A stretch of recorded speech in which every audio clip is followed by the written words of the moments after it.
Sega is one really odd company. They managed to get a huge chunk of the market in the 90s with the Genesis, which actually managed to push Nintendo from the Olympic video game industry, with its aggressive marketing campaign and tons of really good games. But at the same time, Sega is infamous for its genius ideas. After a few of which, they decided to completely drop the console business and concentrate on what they're doing the best: making shitty Sonic games. At the same time, it was an era in the gaming when video games stopped to be viewed as a kid's toys and more like a media of its own. And it's almost like video game companies were trying to overcompensate by showing that their games is more mature, grittier, bigger than anyone's else. The basic idea was that you cannot go on with the kids stuff unless your name is Nintendo. So Sega desperately needed a new blood behind their name. And this is when Toshihiro Nagoshi appeared, with his idea of making a game focusing around outlaws of Japan in the neon-lighted streets of Tokyo. It was such a good idea that obviously it was rejected. Because nobody will play this shit on the West, Toshi. Later, when Sammy outright bought Sega, the creative freedom changed a bit. And since Sammy needed some returns on the investments, we've got to have money. They started to greenlight some projects that were rejected previously. Basically, what I'm trying to say is that the whole Yakuza series is a product of a sheer luck. But even after giving it a go, Sega still had no faith in this game whatsoever.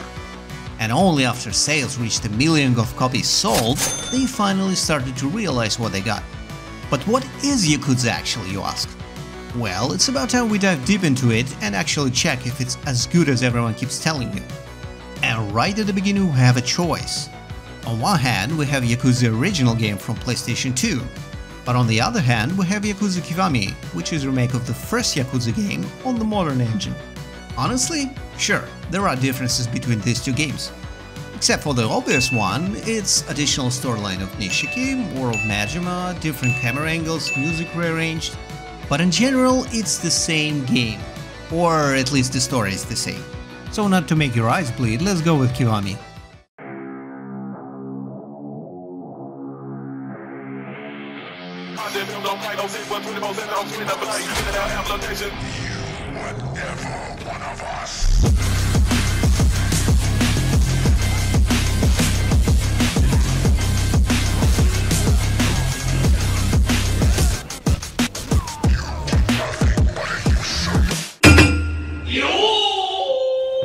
The game starts with the cinematic of Kamurocho, a district in Tokyo that is based on the Kabukicho, a real-life entertainment district. It is filled with neon lights, house clubs, bars, and all that should make your life more fun. But at the same time, someone is getting his ass whooped, and some homeless guy emotionally looks in the sky. So it's not all fun and games. The date is October 1st, 1995, and the first thing we see is a guy with a gun. And another guy with some holes. A guy with a gun picks up a ring with Yumi engravings on it, and seconds later he's being caught by police.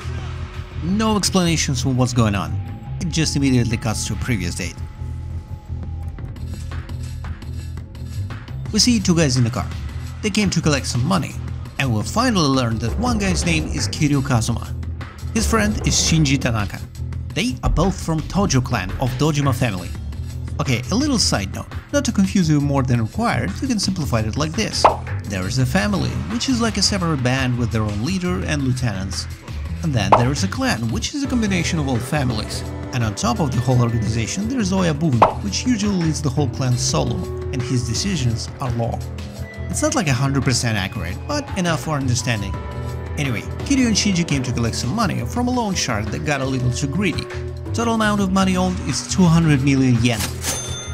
So, entering the office, we are politely asking for the money. But of course, they don't have it and ask to wait till tomorrow. But just by looking around, it's easy to see that tomorrow there will be nothing here. Director asks if we're going to kill him, since this is actually what Dojima family is famous for. But Shinji states that this is bullshit, told by those who don't pay. But I guess it's too late, director snaps, and it's up to us to, reason with him. Reasoning system in Yakuza is very simple yet fascinating. You have light attacks, which combo into yourself, and heavy attack that usually finish the combo string for massive damage. You also have grab, to help negotiations to be more close to the ground. Additionally, you can actually grab any object around you, to help to straighten your point. After the successful negotiations, Kiryu and Shinji got the money and go outside. Here is where Shinji provides more exposition. It turns out that Kiryu is not just some random tough guy, he's actually almost a full-blown patriarch of his own family. Great, but we still need to go to Serena to our sworn brother Nishiki. Almost reaching the bar, we stumble on some criminal scum. Kiryu, being cold as he is, trying to simply avoid conflict, but this guy is not like this. Well, I guess it's time to learn additional diplomatic skills. First of all, you can actually deny your opponent's opinion, or even avoid it completely. Secondly, you have a diplomatic meter, which allows you to provide your opponents with solid reasons and facts once it's filled. After defeating a little shit, a new challenger appears. If you know, you know, but if you don't know, well, I got a surprise for you, but not now. For now, it turns out that this little shit is Majima's subordinate. He gives a little speech about Kiryu, his girlfriend, his upcoming family, and finally asks, what are we actually going to do with this little shit? But Kiryu just says that it's not important. Majima is not agreeing. You shouldn't simply forgive such behaviors, you should teach respect.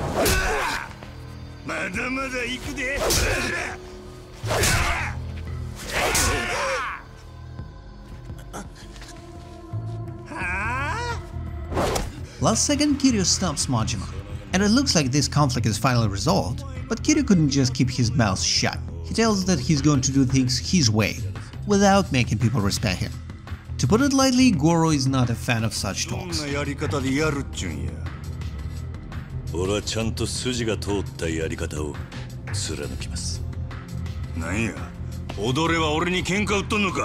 asks if he wants to go right here, right now. But Kiryu declines, because there is no reason. Majima slaps Kiryu again and again and again, until he finally pulls out a knife, and asks how long does Kiryu thinks he will last in this world with these ideals. Witnessing Kiryu's stoic behavior, Majima decides to watch his ideals to the end, and when the time comes, they will fight. Why? Don't bother, it's a Japanese thing. Especially since it's Goro Majima we're talking about, so it's pretty much impossible to get a read on him. Anyway, finally getting to Serena. And we meet Kiryu's friend, Reina, and his brother Nishiki. They're not only brothers because of the same family, but also because Kiryu and Nishiki are from the same orphanage, Sunflower.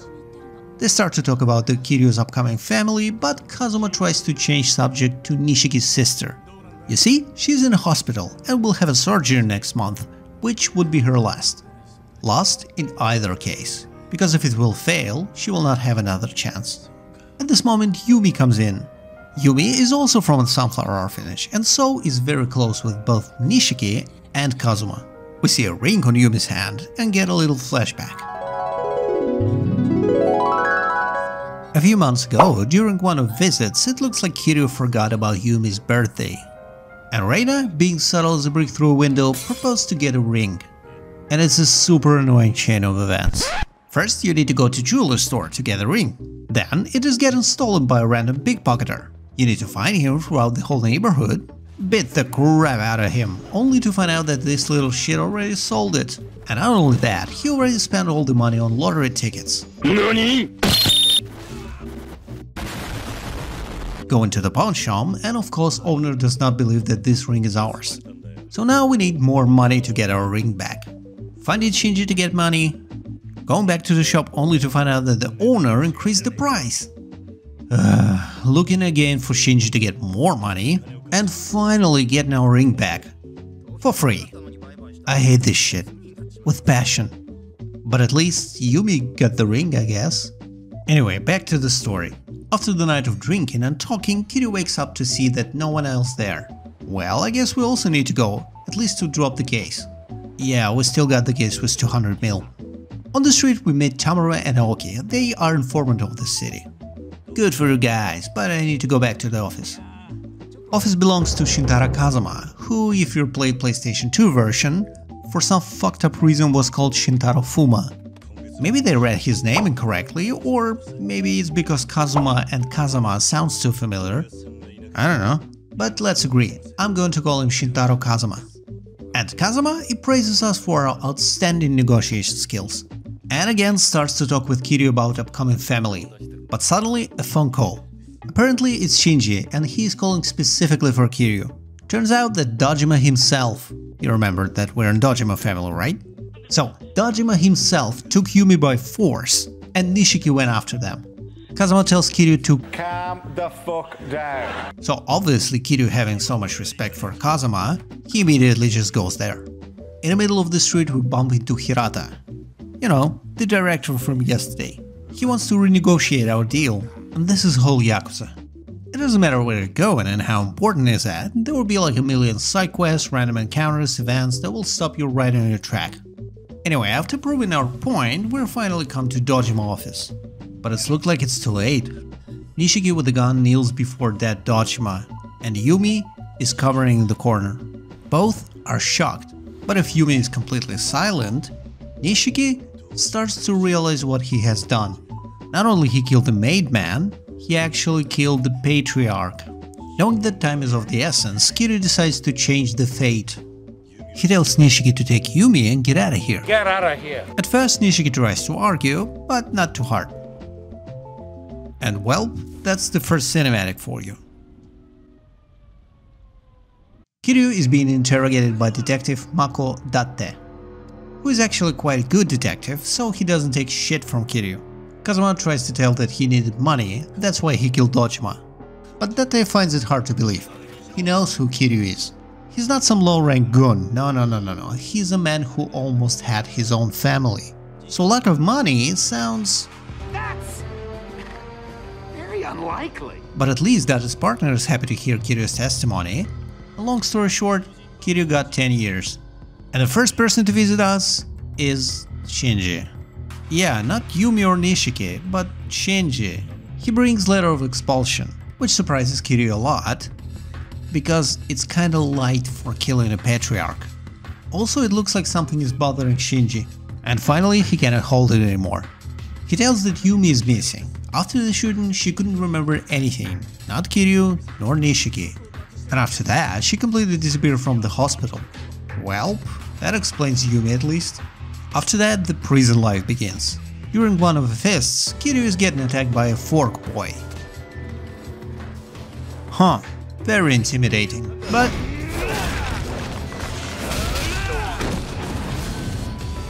Once defeated, Fork Boy tells you that that was an order from Chairman Sarah himself. But before we could ask any more questions... And after that we see how lieutenants discuss what a piece of shit Kiryu is. But at the same time, how it would be much better if it would be Nishiki who went to prison, making him cringe behind the door so hard that he actually decides to drown his sorrow. But Reina is also using wrong words, triggering Nishiki's internal wife beater, ending the whole chapter 1.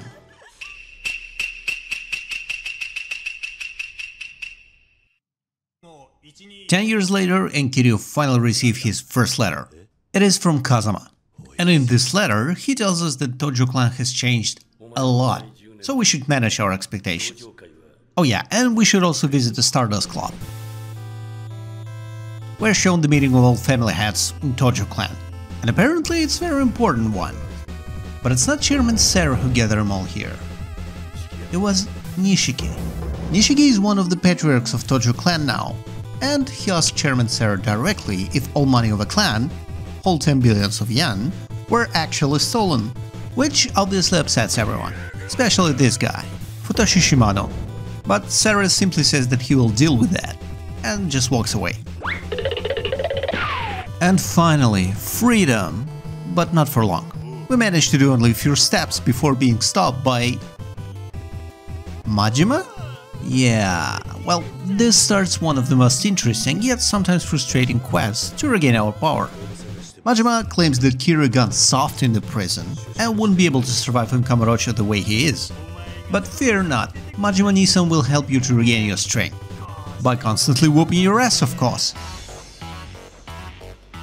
Or at least trying. You can actually win the first fight, but the cutscene will still be the same. Kiryu out of breath and Majima looking down on you.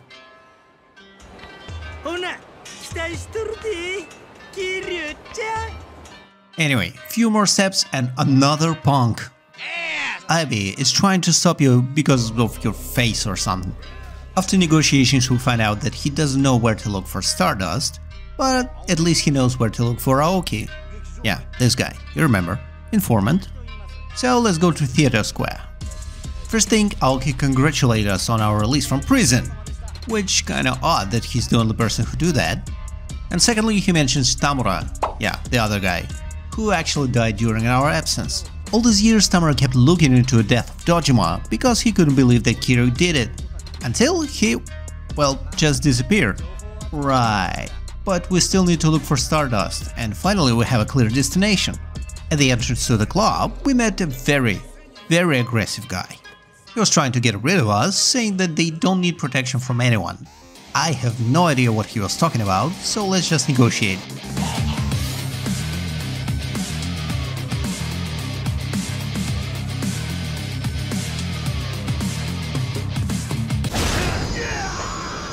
Once finished, Kazuki will appear and will lead us inside. Kazuki tells us the story of Kazama, who helped him with the bar without asking for anything. Until now. When he asked for a meeting point to meet, well, with us. But it's not going to happen because right now, Tojo clan is occupied with a more pressing matter. Turns out that right before our release, Chairman Sera was killed. And nobody knows who done it.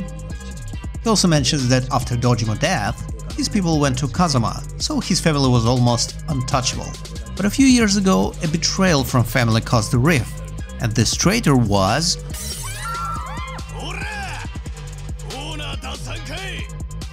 Oh, look, some Shimano people, this guy, causes trouble in the club. Or apparently it's Yuya again? I wonder if this guy is more trouble than help to this club. Anyway, it looks like fight is inevitable, so let's offer our hand. And at this point I realized I don't have any HP. Like at all. You see, in this game, health is not restored between fights. So if you got bitten especially brutally, you will need to go to the nearest cafe or shop to get yourself some food. Some places will even sell you takeaway, so you can enjoy your burger mid-fight. Luckily, if you're getting defeated and you need to reload, this is when the game will restore your health. While beating the crap out of Shimano Man, one of them remembers us and pulls out a gun. But last second we are saved by... Shinji.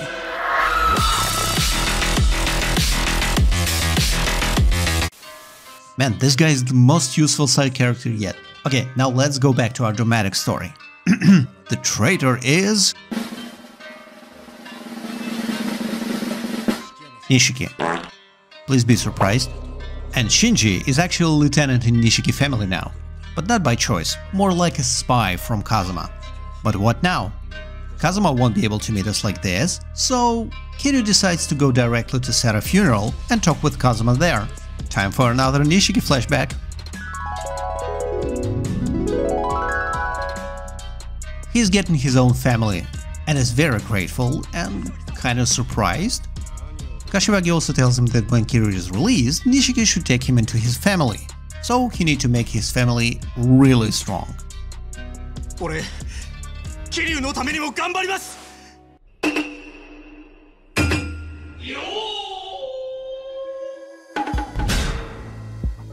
The guy we beat in club reports back to Shimano, and we're shown that this guy is bad.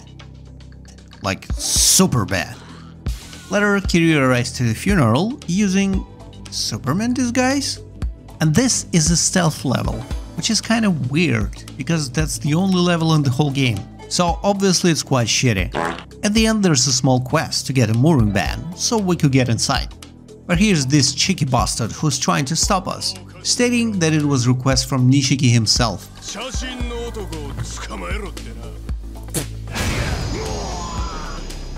Inside we meet with Shinji, who will finally take us to Kazama. And he tells us that after Kiryu got in jail, Nishiki lost everything. Kiryu, Yumi, his sister, and he slowly started to transform into a demon, with only ambition to get to the top. Speaking of Yumi...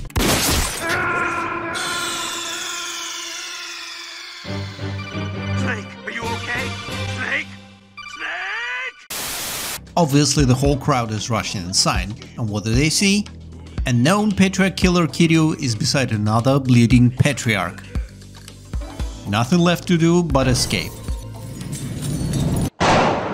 And now we need to beat what feels like the whole Dojo clan. Kiryu goes from one place to another and goons keep coming again and again and again. I especially like how Kiryu's preferred way of opening doors is with someone else's help. Obviously there is Majima, but apparently he fought us only so that no one was able to say he did nothing. And at the very end, there he is, Shimano himself. And my god, is that an annoying boss fight. Let me explain. In Yakuza, like in many other beat-em-ups, there's a system of temporary staggering invulnerability when enemy is doing some attacks, which is already super annoying because you cannot break it and you cannot combo chain from it unless you have some special skills learned. But I mean, it's third chapter, of course you don't have those. And Shimano is the worst case. This dude is a freaking tank. It's not that he's invincible during his attacks. No, he just doesn't give a damn about your attacks. Even if he's just standing there. Menacingly! Anyway, after defeating Shimano, Kiryu rounds in slow-mo, which gives him enough time to notice Nishiki smiling at him, which is a perfect time as any other for another flashback. Oh gee, I wonder what it used to be like in the year 1776. Nishiki is having a meeting with his new family members, but it doesn't look like they respect them that much, and more like they here only because Kazama ordered so. And the most cheeky of them all is Matsushige. He tells Nishiki to just shut up and watch.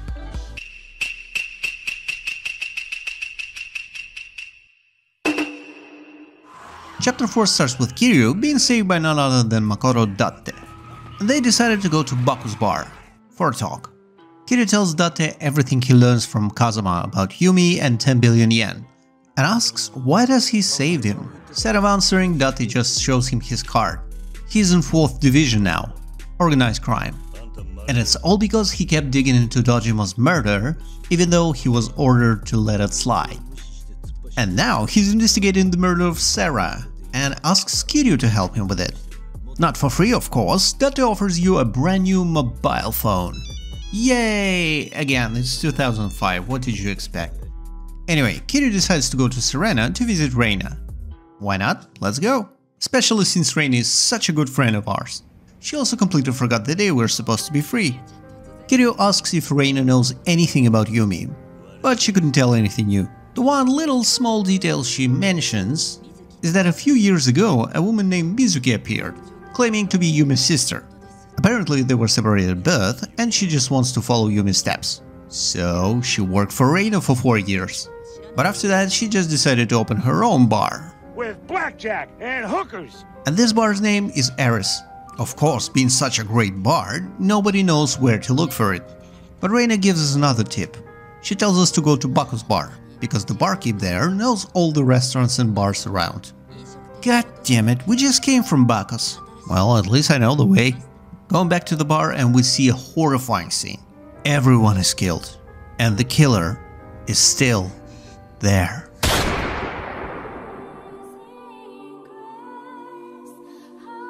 Nah, Kiryu just grabs the gun from the child and asks what happened. But of course, being a little shit she is, she just says that everything was like this when she came. And instead of running away, she decides to hide around dead bodies. Right. Kiryu is not fazed though. Sure, it's just a normal Tuesday in Japan. Anyway, little girl was looking for her mom. But before asking more questions, they finally decide to get out. Little girl asked the first logical thing. Maybe we should call the police. But Kiryu is like, nah, I'm sure they already know. On the street we notice some punks throwing rocks into a dog, which forces Kiryu to teach them the proper ways of working with a dog.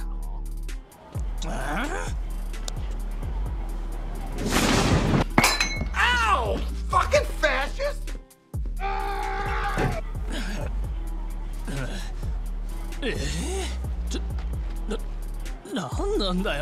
And after that, another small quest starts. This dog is Barely my assholes. cause first, it wants to eat. But it wouldn't eat anything like burger or sushi, no. This dog eats only dog food. I mean, for fuck's sake, as long as I don't pay enough attention, my dog would eat any shit. Then the dog needs some water, because it's being so thirsty it couldn't eat. And of course it couldn't drink from your hands or something. No, you need plate. Holy shit, maybe I should also get a full diner service and good wine. We don't want this dog to eat like a mere peasant, are we? Finally, the dog is fed and the girl is pleased. So pleased actually that she falls asleep. Oh yeah, and her name is Haruka, by the way. And what is the best place for a little girl? Why, Serena, of course. Reina gives her some medicine and it looks like everything will be fine. After Haruka wakes up, the first thing she asks about is not her mom or how did she get here. The first thing she asks about is this stupid dog. Man, I think you don't see this dog until the end of the game anymore. Kiryu asks Haruka about her mom, and she tells that her sister, Aunt Yumi, delivered letters to her in orphanage every month. And of course, Haruka was in the same sunflower orphanage as Kiryu and Nishiki. And lastly, her mother's name is Mizuki. I mean, damn, that's the same person we are looking for. And even more good news, Haruka not only knows about RS, she actually knows where to look for it. But she will only show if we're going to take her with us. And yeah, you do need to take Haruka. Anyway, in the middle of the walk, Kiryu and Haruka are being stopped by a policeman who is very suspicious of Kiryu. A little side note on that. Japan is very different to Western countries in their relations to sexual stuff. And some topics that could be completely banned from the West, in Japan, are completely normal. If you ever watched or heard of some anime or manga genre, you know that the minors there are quite often very active characters. And I mean, it's not like it's being praised, but it's not being stigmatized either. For example, you probably heard about Nobuhiro Watsuki. If you don't, it's a Japanese manga artist famous for the creation of Rurouni Kenshin manga and his trial for possession of CP, even though technically Japan only criminalized possession of CP in 2014. But even to this day, the majority of Japan population does not see a problem with this behavior, so yeah. Just in case, in the game, it's still 2005. But I mean, Haruka is like 9 years old, for fuck's sake. Anyway, Haruka saves our ass by stating that Kiryu is her father, and despite his ugly face, he is actually quite kind. Millennium Tower, finally. But apparently, to get to the bar, you need to know a secret combination. Luckily, Haruka knows it.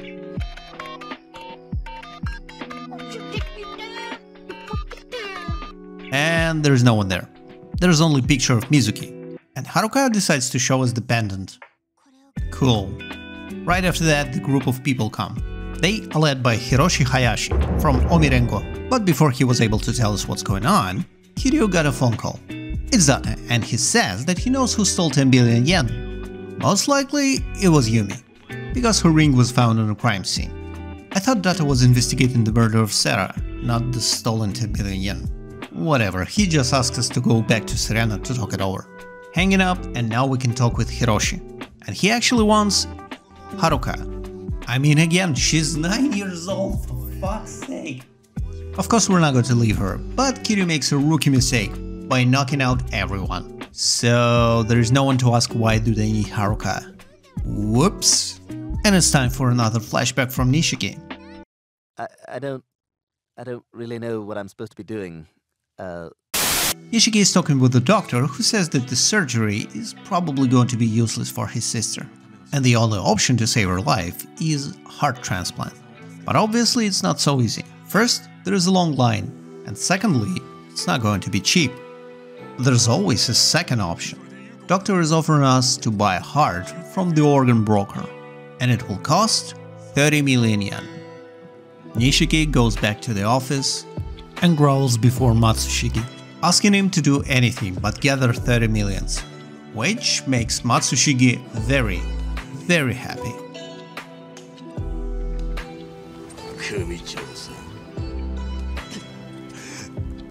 And I think I'll stop here, otherwise this video will take too long. Xenomorph, survivors will get a head start, the old data coming,